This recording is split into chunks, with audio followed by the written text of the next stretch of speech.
Untuk mensupport Belajar Bentar, kalian bisa mengklik subscribe. Halo, selamat datang di Belajar Bentar. Sekarang kita lewatkan, urutkan atau sorting, dan kita langsung pergi ke border atau membuat batas. Di sini, tentunya untuk membuat border atau batas, lebih baik kalian memilih terlebih dahulu batas mana yang ingin kalian berikan di sebelah kanan. Di sini, pada daftar pertama, ada yang namanya batas bawah, seperti ini. Atau kalian bisa menyebutnya sebagai garis batas bawah. Dan setelah itu, di sini kalian juga bisa memilih batas atas, kiri, dan kanan. Hanya seperti ini saja.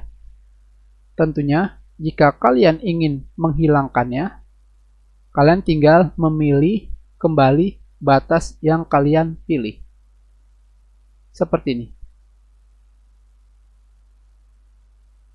Kenapa kita tidak menggunakan tombol batas di sebelah kiri ini? Dikarenakan tombol batas di sebelah kiri ini digunakan untuk mengulangi batas yang kalian pilih.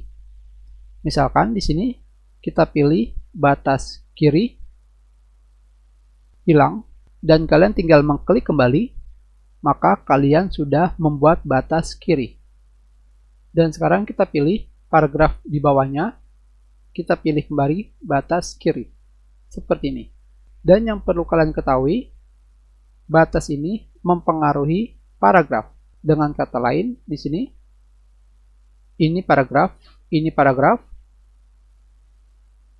sini ada paragraf, kita berikan batas, seperti ini, dan sekarang kita lengkap paragrafnya, seperti ini. Kita pilih kedua paragraf ini, dan kita berikan batas kiri, seperti ini. Kita sudahi pelajaran kita, terima kasih.